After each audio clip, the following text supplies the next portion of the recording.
What is up, all? Welcome into Pitchfork Lunch. Yes, I am Michael Caratenuto at Diablo00 on the X, the artist formerly known as the Twitter, as you all know. You can see the show live there every day, and my IG as well, michael.caratenuto.5, as you know. And Pitchfork Lunchers, yes, on this happy Mike, what day is it? Hump Day. Woo. That's for my mom. Yes, I told her on Mother's Day. I still do that for her. She does it mostly every Wednesday. She will, at some point, I will get a message asking me what day it is. So that's, when your name's Michael and you're in commercials, Mikey likes it. From life, youngers, you can youngins, you can YouTube that, look that one up. But nonetheless, it is Wednesday. But yes, go to my YouTube channel and guess what? Subscribe, because um,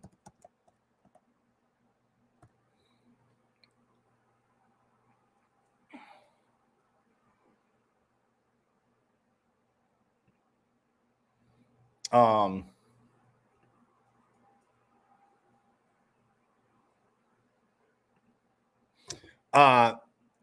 you can subscribe because you would have missed amazing interviews to this point, right? You've missed phenomenal interviews throughout this athletic sports season, and with coaches, players, we've had multiple Pac-12 Coach of the Years on. Just saying. Pitchfork Lunch. You know, I do my we do our diligence here to get these coaches on. Multiple Pac-12 of the Year coaches on. Players, voices, insiders, all that good stuff you have seen right here. If you've been joining me, love that you join me and go around Sun Devil Nation every day. But subscribe to the YouTube channel if you can. And even if you have, subscribe to the YouTube channel anyway. Go back, check out interviews, because today is absolutely phenomenal. In a little while, I will be sitting down with an absolute legend. Right? An absolute Sun Devil legend. A lifetime Sun Devil. Absolutely phenomenal. Which is, you know, just a great thing.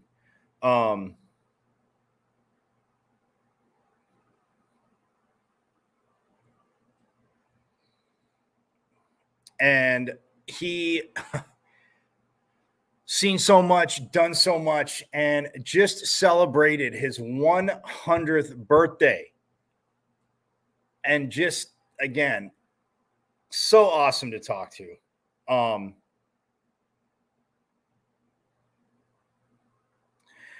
It's so awesome. I mean, well, in talking to, but getting to talk to and just sitting down with this legendary lifetime Sun Devil here on Pitchfork Lunch. So very stoked. We'll bring that to you. It'll be coming up in a little bit.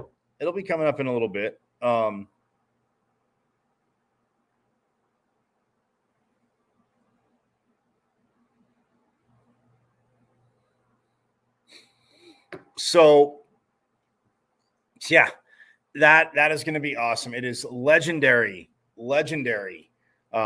coach Larry Quintera, who served this country and then came to ASU and but we'll talk about it. We will talk about it. It will be absolutely awesome. So if you again, if you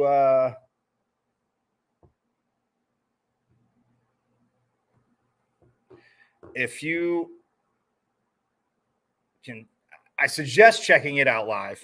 Hang with us. Hang with me. Hang with us here today as we will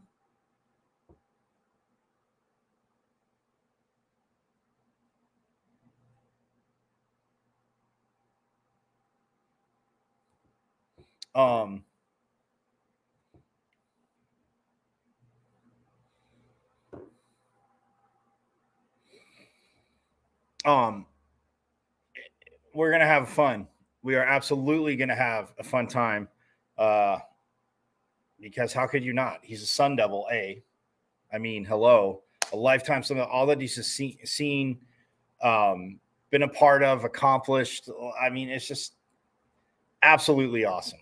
Absolutely awesome. So Larry Quintera will be joining me, and I am so, you know, I'm just geeked out. I'm nerded out. You know, it's one of those things that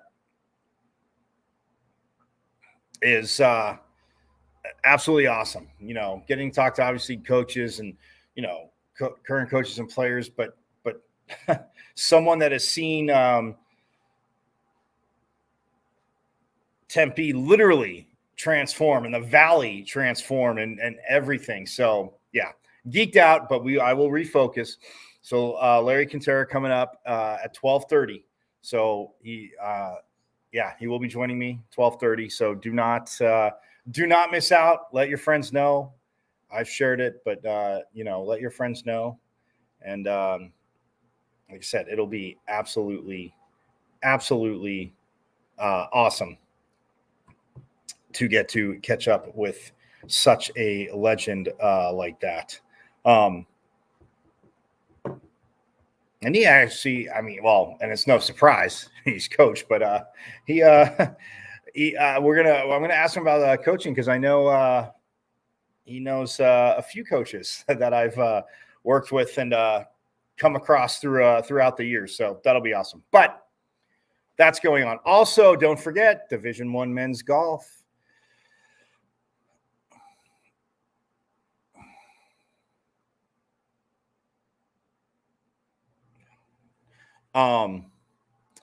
ASU, the Rancho Santa Fe Regional.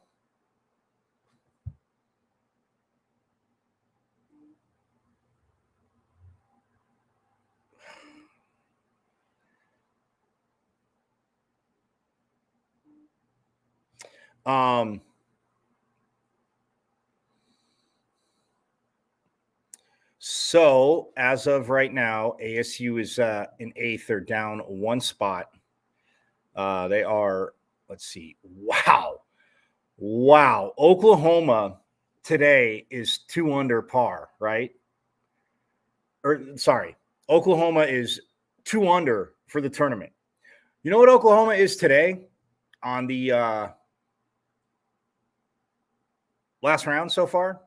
And they're on holes 10 through 14 is where they have their players at. But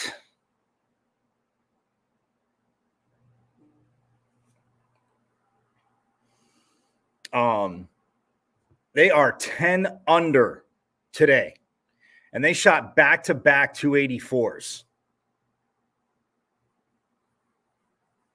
So, and Cal is at even par for the tournament right now, but they are 4 under today.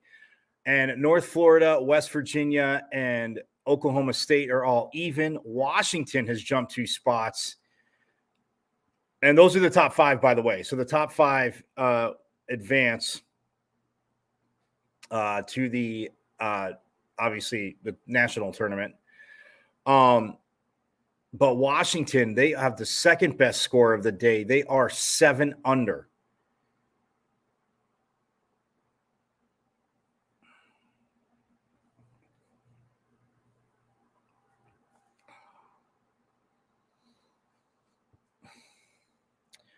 So yeah, teams under par so far today. I mean, nobody's finished, obviously.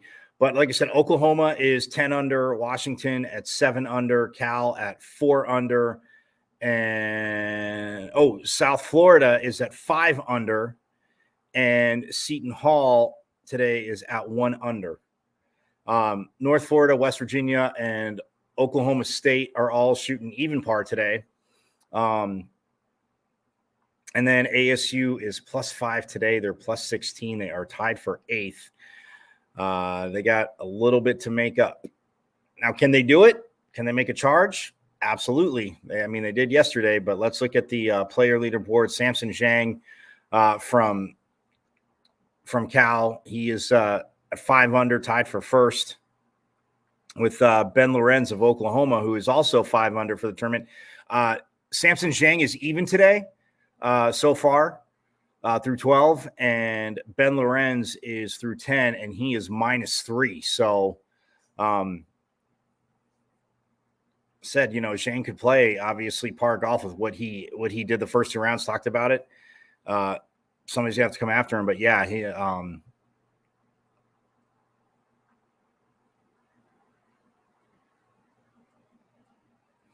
and Riggs Johnson, the highest of the Sun Devils, who is tied for 15th, is at +2.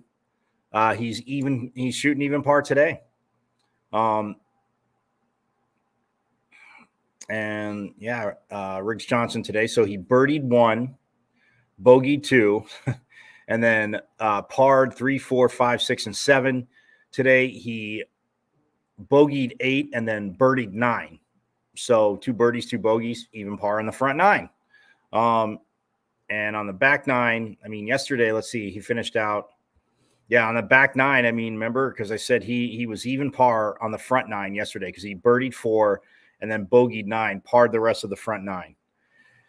Made the turn, parred 10 and 11, birdied 12, and then parred 13 and 14 yesterday in his second round, and then birdied 15, and then parred 16 and 17, but then had the bogey on 18. So he was 1 under. He was 1 under yesterday, and that made him 2 over for the tournament because he was 3 over. Because on day 1, like I said, he had that double bogey on 17, which, again, he had 3 birdies, 2 bogeys on the front 9 of round 1. Yeah, round 1. I mean, he had 3 birdies, 2 bogeys, and 4 pars in the front 9, but he was 1 under, and then he bogeyed 10 and 13, and then double bogeyed 17 and parred the rest of the hole. So he was 3 over after round 1. He was 1 under yesterday with 3 birdies, 2 bogeys. And that got him to +2. And then now he's still at +2 as he, like I said, he birdied the first and the 9th and then bogeyed the 2nd and the 8th. So headed to the back 9 at +2. Again, 7 shots back. It's a little bit to make up, but I mean, Riggs Johnson, you know, you go from +2 to even, you're going from, you know, tied for 15th to tied for 9th. So jumping 6 spots.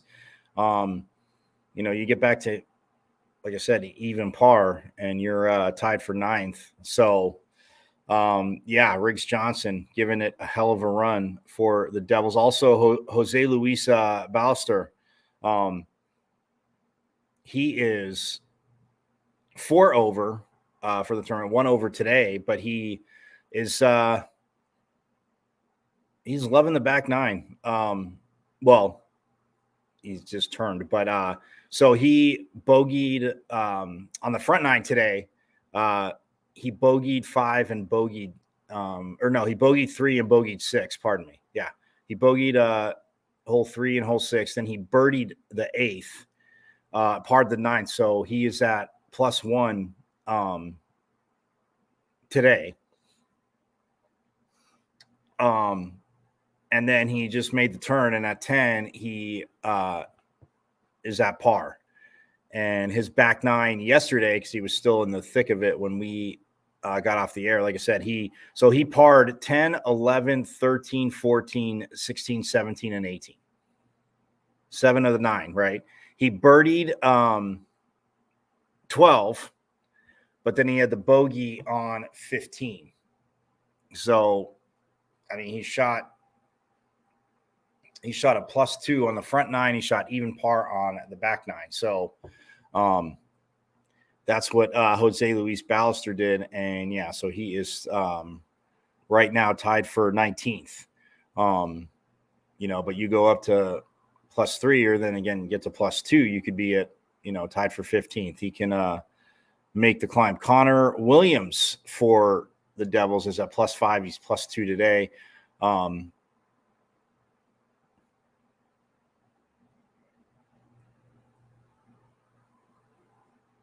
And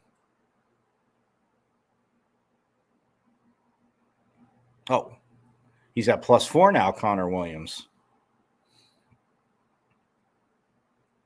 Look at Connor Williams. So on the front 9 today, he parred holes 1, 3, 4, 5, and 6. 1, 3, 4, 5, 6, and 8. He bogeyed 2 and 9, but he birdied 7. So he was +1 on the front 9. Then he made the turn at 10. He bogeyed 10, but now he just turned around and got the shot back as he birdied 11. So yes, he is at +4, tied for 18th. He is right there. Jose Luis Ballester, like I said, also at +4. They're both +1. And then Wen Yi Ding is tied for 41st. He's at +9, +3 today. Again, this is a par 70, 6,962 yard course, just in case you were wondering. But yeah, it's on the front 9 today because he is through 11 right now. But Wen Yi Ding, he parred holes 1, 2, and 3, and then also 5 and 6, 5, 6, and 8. He bogeyed 4 and 9, but he did birdie 7. So he was +1 on the front 9. He parred at 10 when he made the turn, but now a double bogey at 11 puts him at +3. So again, trying to see, and he's, like I said, +9 for the tournament. He's tied for 41st. You go to +7, and you're tied for 32nd. So that's what he's got ahead of him. But again, and yesterday for Wen Yi Ding, I mean, said it was a tough front 9 because he had 3 bogeys yesterday on holes 2, 5, and 7, but then he birdied 4. And then on the back 9, he bogeyed 10, double bogeyed 17, but he parred 11, 12, 13, 14, 15, 16, and 18. So, he's right there too for the taking with you figure turn 1 or 2 of those pars into a birdie. But yeah, he just, like I said, he double bogeyed 11. So we'll see if he can maybe get one of those shots back at a birdie on par 5. We know he's got an eagle in him. He's got an eagle cable in him, but he's just got to be in a challenging spot, right? So he is tied for 41st, and Preston Summerhays is 2 over today, 10 over for the tournament. He is tied for 48th, but Summerhays today, I mean, look at this round. He parred the whole front 9. Yes, I'm sure. Again, not getting to see. I'm guessing he maybe had an opportunity or 2 for birdie, but still, he parred the front 9. He double bogeyed 10. And now he's back to his par ways because he parred 11 and 12. So he is +2 today. He was at 8 over, which again, he's tied for 48th. But if he was at 8, he'd be tied for 37th. So that is one of those things where, again, we'll see what charge he can make. And because yesterday, I mean, he birdied 10 and birdied 13, but then he bogeyed 17 and 18. So today the double bogey on 10, and we'll see if he can birdie 13 again, and if he can birdie 13 and then maybe pick up a birdie set of bogeys, get 3 shots back.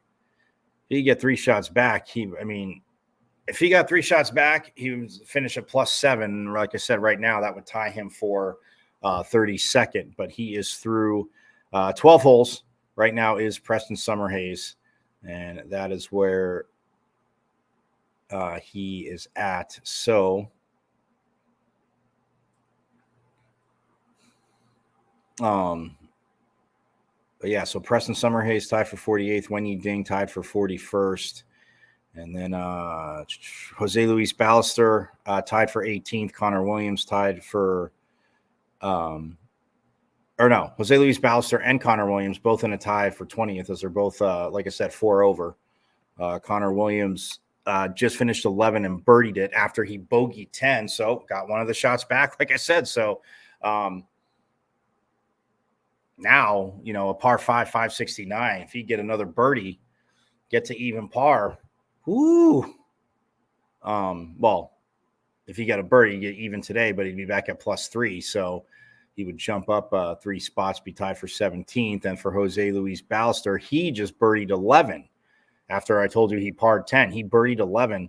So he's even for the day. And like I said, still at +4. So again, chance to knock some shots off. You go to +2, you're tied for 15th. Riggs Johnson. Oh, look at that. Riggs Johnson tied for 11th now. He made the turn, back-to-back birdies, birdie at 9, birdie at 10. So now 3 birdies, 2 bogeys, 1 under for the day. And Riggs Johnson making his Sunday charge. Sunday final round charge, I should say. Used to it being on Sunday. Today's not Sunday, as we know. It is Wednesday. So that's where Riggs Johnson is at. So let's see the updated team. Real quick, the updated team leaderboard after a few birdies. So, Arizona State's up 1 spot. They are actually tied for 6th now with Washington, who, like I said, they are -8 today. So Washington was 21 over coming into today, and now they are at 13 over because they're shooting 8 under. ASU is 2 over. They were at 11 over coming into today. But you look at it, North Florida, top 5 go on, and Washington and Pac-12 mates battling it out because Oklahoma's shooting. No, they gave a shot back. Sorry, they're 9 under now. Oklahoma's 9 under today. Cal's 5 under. Oklahoma State's 2 under. West Virginia's 1 under. North Florida, who, again, started out very, very hot. They are 5 over today, and they're down 4 spots. They were first, and now they are 5th and dropping some shots.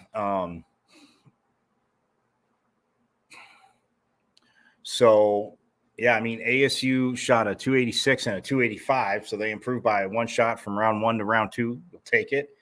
But now they guys need to get some birdies. You need to go into 6th by yourself. Oh, actually, USD is also tied for 6th at +13. So Washington, ASU, and USD. The USD, they're 4 over today. So, this is exciting. It's exciting, man, especially for the Devils. If you don't love golf, then I guess, loving golf and being good is another thing. Hear me on this, Pitchfork Lunchers, because, yes, not good at golf me. Hitting good shots. There's times, look, I've seen some pros hit some shots, and I'm like, okay. Couldn't even come close to that. Obviously, yes, I do get that. I'm not going to talk out of both sides of my mouth. There is, if, you're being sponsored, you have coaches, you have hours and hours and, of practice, and, you just, get into the swing, and, you're reading courses, but it's just, trying to mastering keeping a consistent swing, right? So that, to me, is, yes, the big part. So, but there are some shots that I see him hit, and I'm like, wow. And every now and then on a course, it's been a minute, but every now and then I will hit a shot, and I'm like, yeah, so-and-so hit a shot like that. Now, granted, they do it more consistently, but, and they're not out with friends saying, hey, have another sip of your soda for that terrible shot. Every terrible shot, you have another sip of soda. And it's funny. Sometimes they get better after a few sodas. Sometimes they don't. You golfers know what I'm talking about. But anyway, so, yep, that is where they are at. But like you said, Riggs Johnson. He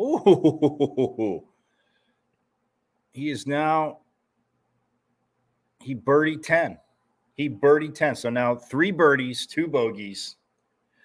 He is 1 under this round. He is under par. He is at +1, tied for 11th. Oh, making that final round charge. Absolutely, absolutely love it.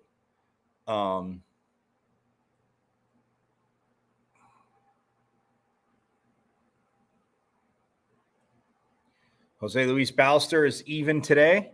Connor Williams at -1 at +4 and +3. So they're tied for 17th is Ballester, and Williams tied for 21st, and Riggs Johnson tied for 11th. So Sun Devils making runs. Coach Thurman, that last round magic. Anyway, geeked out about that. But I'm going to take a break.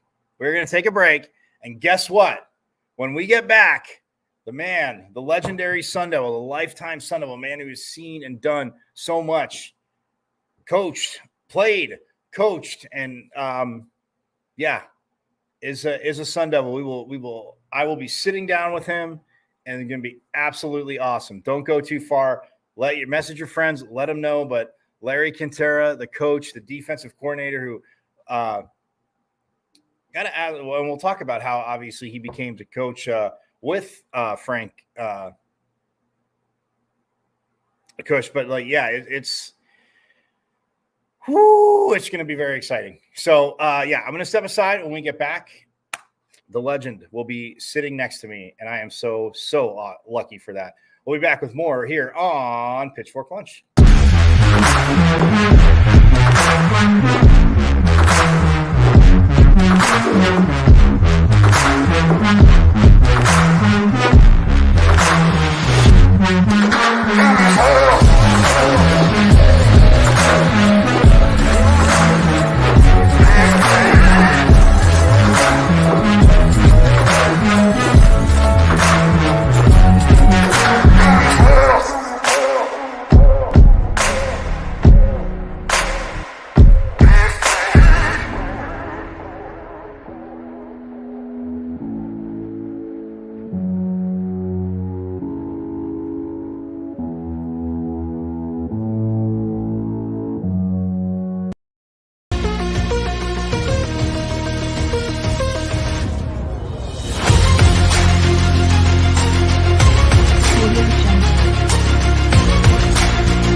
All right, we are back here on Pitchfork Lunch, and this is awesome. I got to do a home visit to an absolute Sun Devil legend and a lifetime Sun Devil, truly, Coach Larry Quintera. Coach, thanks so much for letting me come out, and thanks for joining Pitchfork Lunch.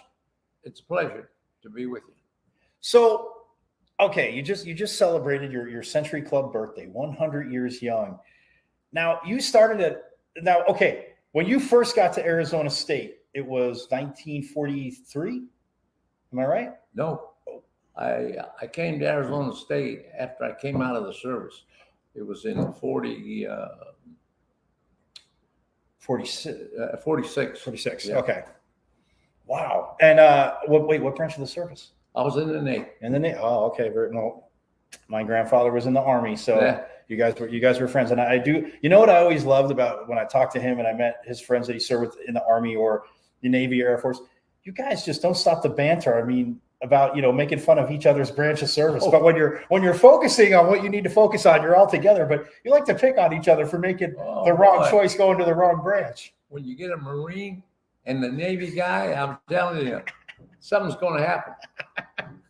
Well, no, I laugh because I heard so many obviously great stories with just the camaraderie and So okay, you get to ASU in 1946. Campus looked a little bit different than it does now, huh? Oh, absolutely different. I mean, it was a lot smaller, but it was a little bit bigger because at that time the influx of the veterans came out of the service that went to school, so we had a big enrollment there. But it was big. It wasn't nowhere as big as it is now. No. Right. Yeah. I mean, Tempe and obviously the Phoenix metro area, everything. And we were talking before we started, obviously, about, Coach Andy Reid, who was on your staff at NAU. And I remember when he was here I asked him, I go, yeah, so how has it changed? And he goes, well, the I-10 is a lot more complete. It doesn't just stop and it's faster to get around. The valley's grown. That's right. Yeah. So when you got to ASU in 46, I mean, obviously you come out of the service and you're playing football. Just talk about that experience. First, I mean, again, you go from being part of in the service and a war to now being a college student. Right. It was kind of a change coming from a war. You come into playing football, but there was a lot of veterans like myself, on the football team, and we kind of had to adjust to that type of environment because we were used to the stringent, Navy manners and all that they had. Now we come to college and they're a little bit more relaxed, especially during that time anyway. But it was great. And we just had it was a big adjustment to us now. We're in the classroom where before we're out on the fields or on a boat. I was on a ship. And so, it was a big adjustment. Yeah, I was going to say the ship and the battlefield, that was your classroom. That's a pretty intense classroom. Absolutely. Okay, so when you come back and you, like you said, other veterans that you said you start playing football at ASU, what was just the atmosphere like? What was it like playing football when you came back? Well, it was kind of because of the influx of the veterans and all coming back. It was just kind of getting started again. We didn't have all this structure, all this modern equipment that we had because we had to be building other things during that time in the factories and things. So it was kind of different. You didn't have the equipment you had later on, and things like that. You didn't have started out without a face mask. Then pretty soon you got a face mask, things like that. But it was a big change. It was a big change coming from living in the Navy, and now you're coming to school kind of on your own. You're your own, where when you're in the Navy, you're running a strict regiment. Right. And now you're kind of on your own going to school. So it was an adjustment there that you had to make. Right. And then, at least with them playing football, the adjustment, like you said, a little bit good of a transition because you got to go hit some people. That's right. Yeah, we were waiting for that. No question about that. When you look back at obviously your teammates and your coaches, what were some of, I won't ask like one because I know there's many, but what were some of the highlights for you, whether it be a practice games on the field with your teammates and your coaches? Well, when we first came here, started out, they hired a high school coach to coach us. And then what they did, we didn't have very good seasons, so they got rid of the high school coach and they brought in a real good coach from back east. There was the assistant at Notre Dame, Ed Doherty, and he came and changed everything around, and he did a great job. He was one of the greatest coaches that I've ever been around. He did a great job, turned us around, started out, and of course all across the nation. Then all the schools and all started rebuilding on their athletic programs and all. And little by little, year by year, we started getting better in all the sports, basketball, football, Right. all of them. But it was a transition there that we had to go through. And playing for Coach Doherty, which that was a great segue. I was going to get to the next playing for him. Like, yeah, when you're young and you're playing, you just, you want to keep playing. Obviously you want to move on, but is there any time that, in working with you looked at him, you're like, man, maybe I want to get into coaching. I want to do what he does. Well, it was a funny thing. Yeah. When he came here, he was just only about 4 or 5 years older than we were, right, because he was coming out of the service too. Right. But I never really thought of coaching until my senior year I finished, and then Coach Doherty brought me in the office one day and he says, I know you'd like to work on your master's, and I'd like for you to help coach the freshman team. So I came. He asked me, he said, you think it over and all? And he says, I'd like to have you coach. So I accepted the position and all. And one day, a junior college, of all places, Black California, called me and said, hey, you've been recommended and we'd like for you to come over here and interview for the job. And I really didn't want to leave the state of Arizona, right? Because I was just getting married and all, and I kept putting this coach off, and he said, Larry, if you want this job, you got to come. And of course, I'm getting married, I need a job. So I go over there, and he says, hey, this is this and that, and you got to win here, the farmers and all. And so I said, okay. So I signed the contract, and I told the wife, I came back and I said, we're going to California. He said, boy, we're going to California. We get on that bridge just barely in Black, California. I don't know if you've ever been to Black. Stopped right there. She says, I thought we were going to California. I said, this is it. Yeah. That was my first experience. And she didn't say, turn the car around, we're going back, right? Okay. No, good. I thought she was. So, okay, you go from that, you get that coaching job, and then,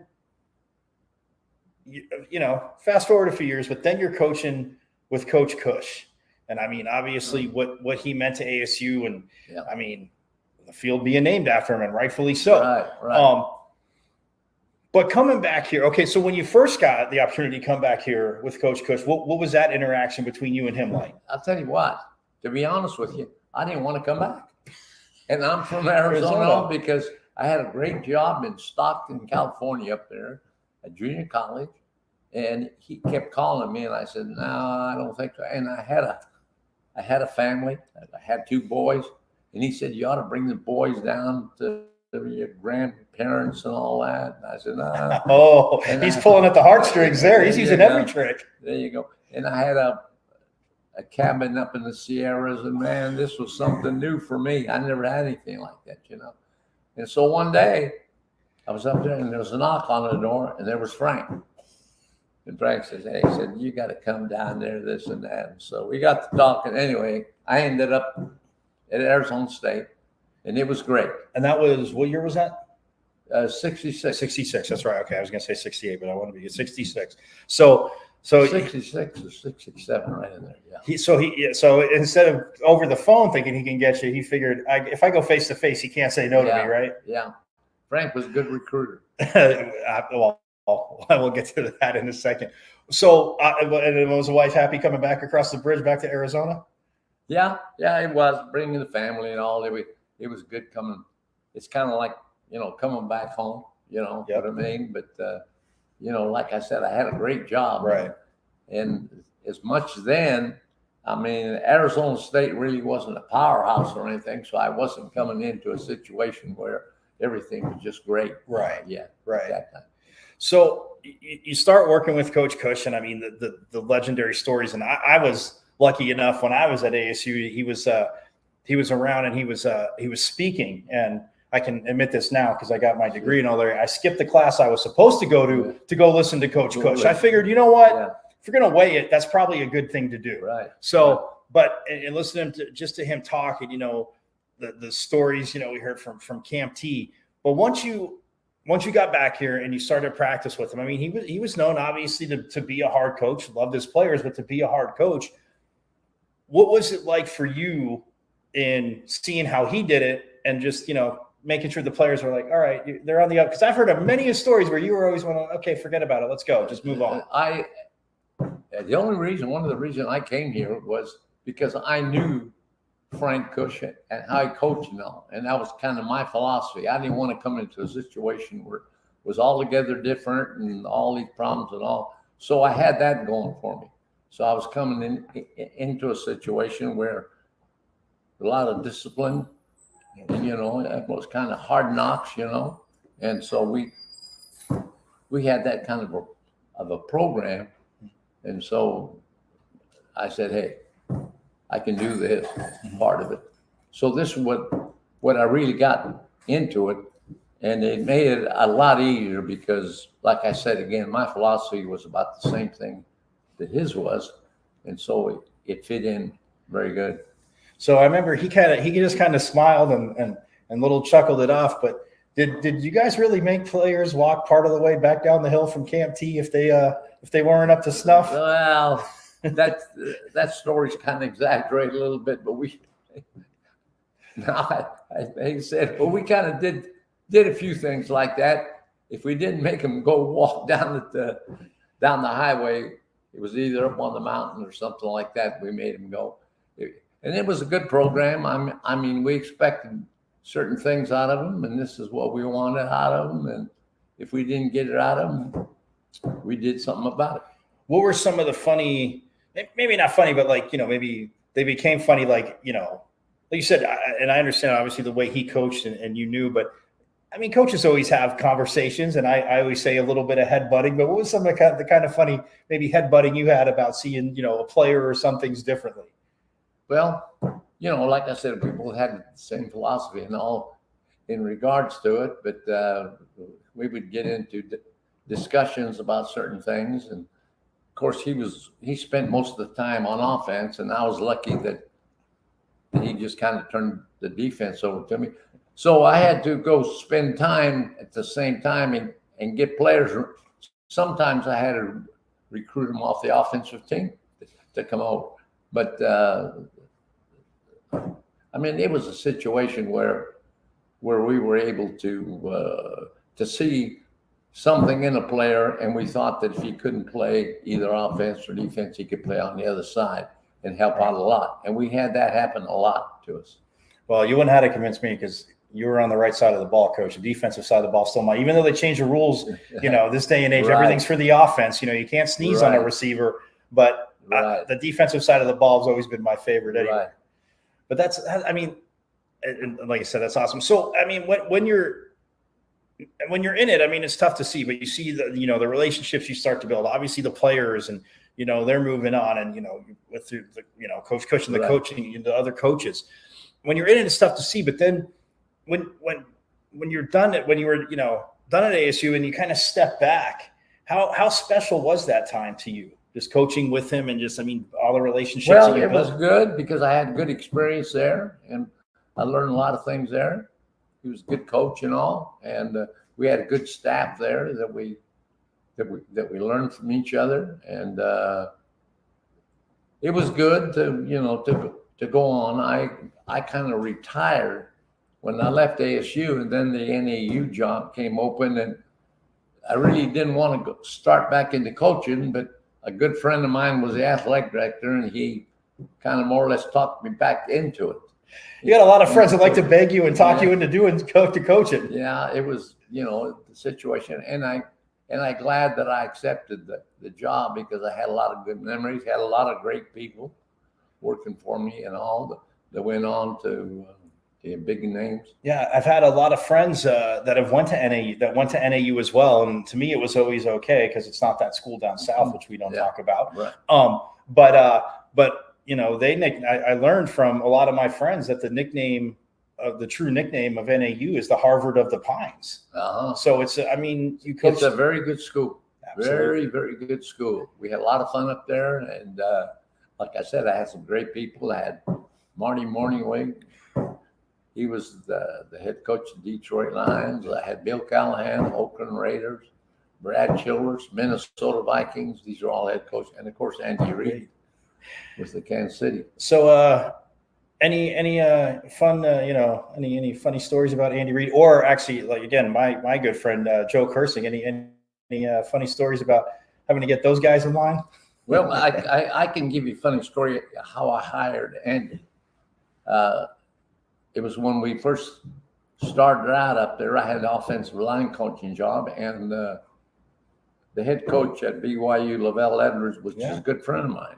And he called me and said, I got a good man for offensive line coach named Andy Reid. And I told him, I says, Lavelle, I'm on a recruiting trip to Sacramento. I'm in a hurry. When I come back, I will talk to you.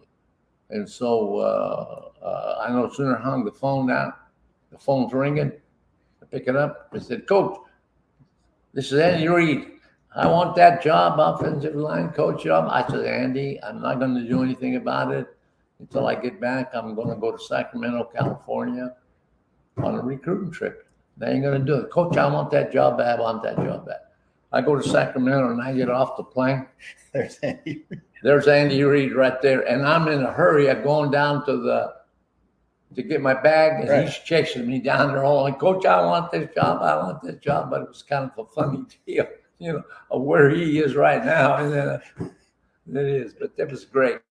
And of course, great teacher. Right. And like you said, I mean, even as a head coach, I mean, you're a player, you learn from coaches, you learn from other players.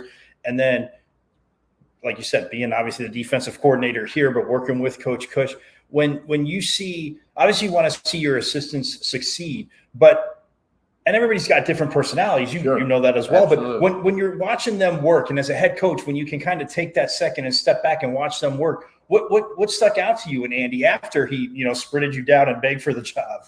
Well, when I got settled and all, I liked the way Andy's attitude was. And of course, coming from Lavelle, it was a good recommendation and all. And so that's why, I more or less hired him.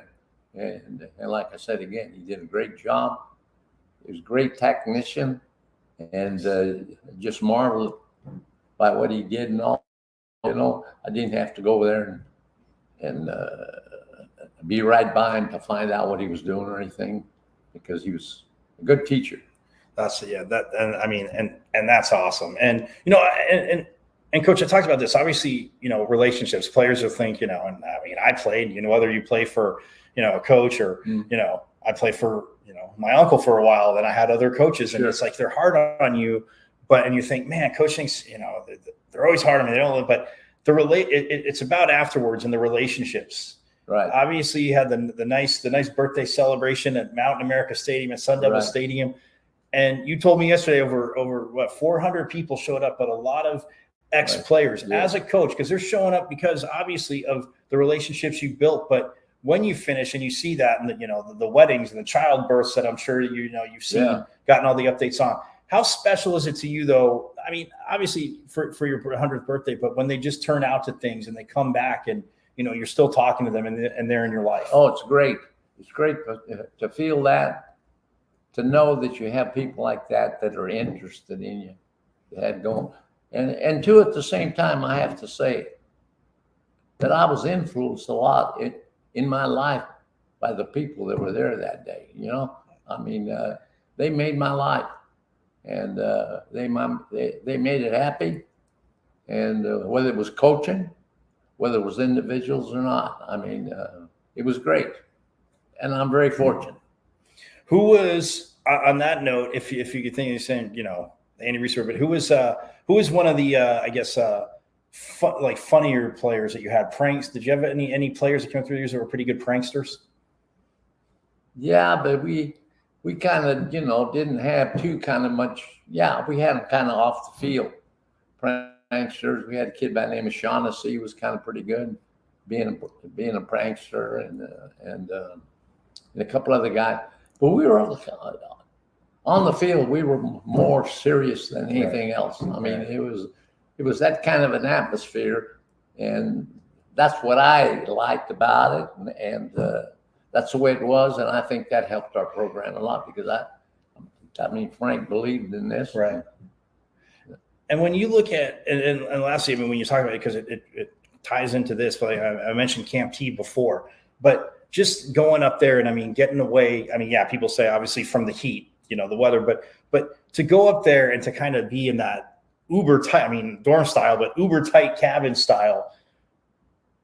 As for the players, I talk about players bonding, but what do you feel it did for the players in general when you guys started going there, but for you guys as coaches as well? I'll tell you, I think in the program, I know there's been coaches up there that would like to go up there, and they do go up there or not. I think when we were there, that was one of the greatest things that we had in our program is go to Camp Tonazona. When we came out of Camp Tonazona, we believed we stayed there all week. And one time we went back up there again. We spent about 15 days up there. When we came down out off the mountain, we knew who was going to play for us. We knew the players. We had a chance at that time because we're just with the players, right, and the players are just with the coaches. We had a chance to know them better. They knew us better. They knew what they expect of us. And it made that kind of an atmosphere. So Frank, that was one of the things that I thought that he did a good job at, is going to Camp Tonazona. And we went there every year. And I think that brought us together as a team. I mean, this is my feeling. I mean, every coach has got a different feeling. Brought us together as a team, made us a better team. And we, as coaches, knew the players better. And the players knew what they expect out of us. Yeah. And just a great atmosphere. And like I said, when I heard him speak at ASU on campus that day, he laughed. So I knew players fully didn't probably have to walk home, but there's a little bit of a, hey, get your head on straight. Yeah. Well, like I said, that we exaggerate that a little bit, but we made it tough up there. It was tough. Yes, it was tough. And like I said, I mean, we knew who was going to play for us. Well, a lifelong Sun Devil. This is obviously such an honor to have you on the show, a Navy vet. And like I always say to my grandpa and all his friends, we, of course, thank you for your service, knowing what you did, but a lifelong Sun Devil. And even more importantly to me, because on the show, Coach, on Pitchfork Lunch, we say nothing nice about that school down south because we don't have to. We don't like them, and that's okay. No, we don't. That is awesome. Coach Quintara, thank you so much for taking a few minutes with me today here on Pitchfork Lunch. And hey, we'll look forward to I'll be at the next birthday. That I promise you. I'm going to find out where it is. I'll be at 101. Good. Awesome. Well, we're going to step aside, but we'll have more Pitchfork Lunch coming up. Thank you.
As we are back here on Pitchfork Lunch, that was so awesome. How to give you got the shot of that. That is from Coach's office. So glad he just joined us. That was, again, if you missed out, subscribe to the YouTube channel and go back and check it out. Just a lifetime, like I said, of great stories. Like a great coach. I mean, and like he said, I mean, 400 people showed up. Birthday, a lot of former players that he coached. Andy Reid, he told me, actually, he was just telling me that, and I saw like he sent a video. They had a draft obviously coming up that day, but he sent a video message to coach, and it's about the relationships. And yeah, just to be around him and the energy and talking to him. And I mean, you talk to him on the phone and the energy is absolutely contagious. And I love it, the fact that he just agreed with me. We don't have to say anything nice about that school down south. Really don't. So want to thank, obviously, Coach for taking the time to do that. A lifelong, again, truly a Sun Devil for life. And I was up at the Harvard of the Pines for a while. That's okay, because it wasn't that school down south. So we're big fans of that. But just everything he did, like he said, working and just talking about the adjustment there, coming out of obviously the service in World War II and, back. And then you have Coach, Doherty, who's a few years older when he comes in. But it's just, again, such a great story. And again, players were there and a lot of people to honor a lifelong Sun Devil. So I want to give a shout out to Doug Tamero. Doug, wonderful, phenomenal.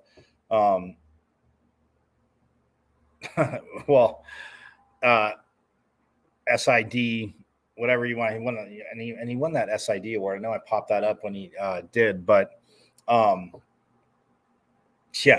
not a surprise there for making sure I knew about this, and then, or people knew about this, and then to obviously Kevin as well, and Joanne for helping get this all set up. It was awesome to talk to Coach Kentara. So if you missed it, again, go to YouTube, and then go to my channel. It's at M as in Michael, V as in Victory, C as in Cat 005 at MVC005 on YouTube, and subscribe away. But it will be, it's up there live now. It'll be up so you can go back and listen to the legendary Coach. And I cannot wait to see him out at ASU football games in the fall. And, when it's still warm, because it's warm already now. So we know early in the season it'll be nice and toasty. Love it. But yeah, so that's just such an honor to sit next to a gentleman, like I said, that has done, so much, obviously just in general, but I said, having been in World War II, coming back to ASU, and then getting into coaching. Coach saw it. Doherty saw it in him, and he said, "Hey, I'd like to." And it's crazy when he says the freshman team. You think it's college, but yes, freshmen. I mean, if you ever saw the movie We Are Marshall, based on a true story, very good, very awesome movie. Pulls at the heartstrings, but it's freshmen couldn't play, and they had freshman teams, but they couldn't play varsity. So yeah, it was basically like a forced redshirt year. And of course, that throughout time, it changed. The next year for Marshall.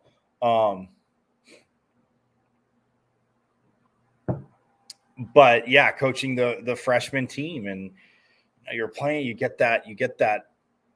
have that, love for a game or passion, but you have that itch, and it's like, oh yeah, and coaching, and obviously worked out very, very well. So again, big thank you to Coach Kentara, obviously his service, but just for letting me come out and let me hang out with him and talk to him. So yeah, this was awesome. Real quick, I will update you on the men's golf. The team leaderboard. Ooh, the Devils are climbing, baby. They got a 1-shot lead over USD. They have a 3-shot lead over South Florida now, who was right there, but they are in 6th, 3 shots back of North Florida, who is 8 over today.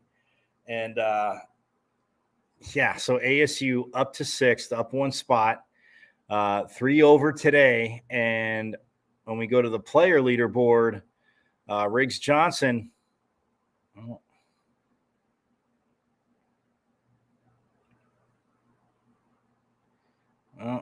he still says through 11. So, so Riggs Johnson birdied the first hole today, bogeyed the second, and then parred 3, 4, 5, 6, and 7.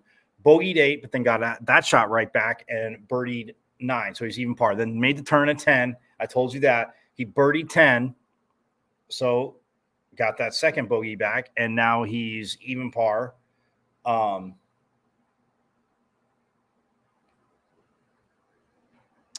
And he birdied 10, actually to go to 1 under today, and then he parred 11. So he's at 1 under today. He's at 1 over for the tournament, and tied for 10th now, and he is up 4 spots. So, I mean, he is right there. And Jake Peacock is with him on 11, but everybody else is 3 to 5 holes ahead of him. So Riggs Johnson making that push, finishing the top 10, but the top 5, it's a possibility. So that's where he is at. And then Jose Luis Ballester minus or even par today. He is at even par +3. So he bogeyed on the front 9 today. He bogeyed 3 and 6, but then he birdied 8. Pardon me. He birdied 8, parred 9, made the turn, parred 10, birdied 11, parred 12. So he's hanging right there as well at +3. You tied for 16th. You drop one more shot, you go to +2, and you're tied for 13th. So he would jump up 3 spots, and he would be right behind Riggs Johnson. So that, to me, is very awesome. And then also for Connor Williams, who's +1 today, but Connor Williams has 3 bogeys. He bogeyed 2, 9, and 10, but then he birdied 7, and he just birdied 11. So he's 1 over today, but then he parred 12 and 13. So he's hanging around at 4 over right now, shooting, like I said, 1 over today. But yeah, he can get another birdie, get to 3. He jumps 6 spots. So we'll see what he can do. But yeah, he just parred 13. And then Preston Summerhays, who is he's a par machine. He parred holes 1 through 9, the whole front 9. Back 9, he double bogeyed 10, then he parred 11 through 14. He just bogeyed 15. So we'll see what he can do 16, 17, 18. But if he birdies out, he would be 8 over, which would put him from tied for 49th to, tied for 37th.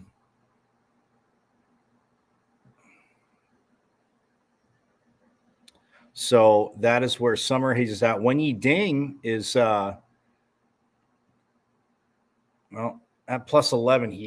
He bogeyed 4 and 9 on the front 9. He birdied 7, but then he double bogeyed 11 and double bogeyed 13. So he is now 5 over today and at +11. But he's got 15 through 18. Again, you get 2 birdies. If you get 2 birdies out of that, 2 pars, 2 birdies, cut 2 more shots off, go to +9, jump 8 more spots. I mean, you birdie out, you drop 4 more shots, you go to +7. He would jump all the way up to tied for 33rd. But both him and Preston Summerhays at +11. And then, like I said, you have Connor Williams at tied for 22nd. Jose Luis Ballester tied for 16th. And then Riggs Johnson tied for 10th.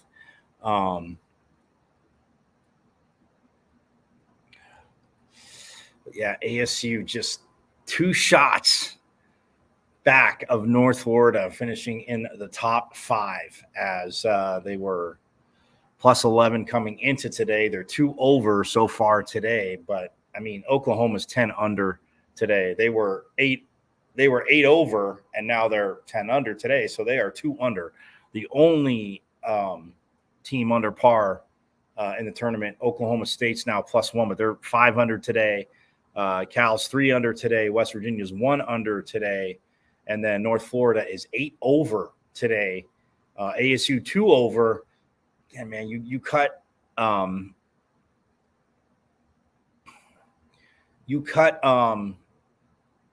shots off. And I mean, North Florida is 16 through 18. So Sun Devil Nation, hey man, some bogeys for North Florida. Oh, we'll even take a double in there somewhere too. But yeah, some bogeys, double bogeys for North Florida. Birdies, a few birdies for ASU.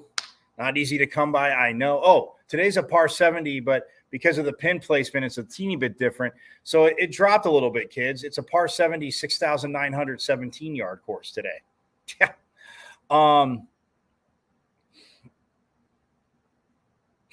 So that's where they are at. But yeah, coming down to the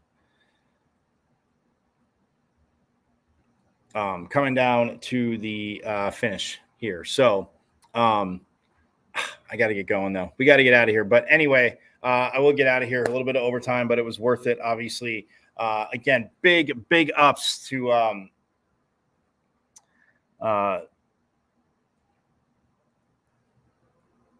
Larry Quintera. Again, he had the Century Club birthday, 100 years old, 100 years young, and man, just again the memories of conversation. I mean, look, easily, in talking to him, we could have made this a 2-hour show, but nonetheless, he's got things to do too. So, I'm glad. I'm so glad that he took the time to do that. So, big shout out to Coach Quintera for that, and shout out to you guys for checking it out. So, I'm going to get out of here. I will see you tomorrow, same bat time, same bat channel. Have a great rest of your Wednesday. Mike. What day is it?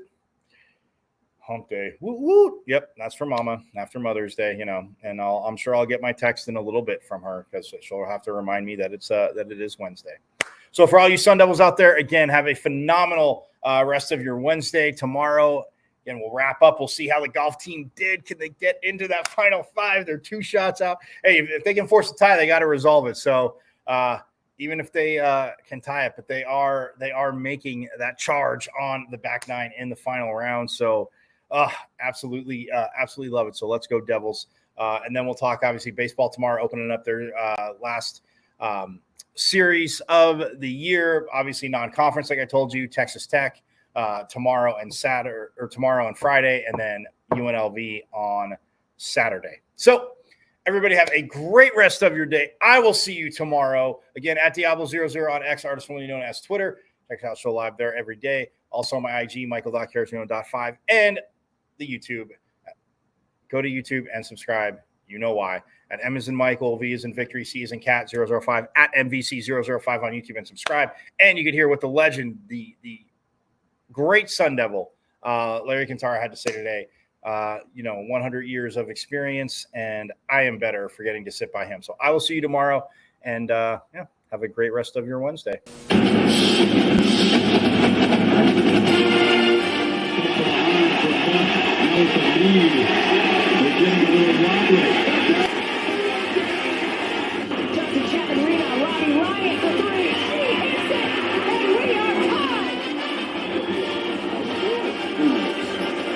Terry's three. Johnny Walker matching up against control. His shot. Bruce score. They score. They tie the game up. 2-2. Recent drives out for Robbie Ryan. Her three right on the money. This is Taya Hansen for three. Other side of the rim with a pretty reverse. Wow. 5 seconds to go. Find Hawk. Hawk spins. It rolls off. And Arizona State wins it. Edwards pulls off and buries the puck. Daniels takes the shot.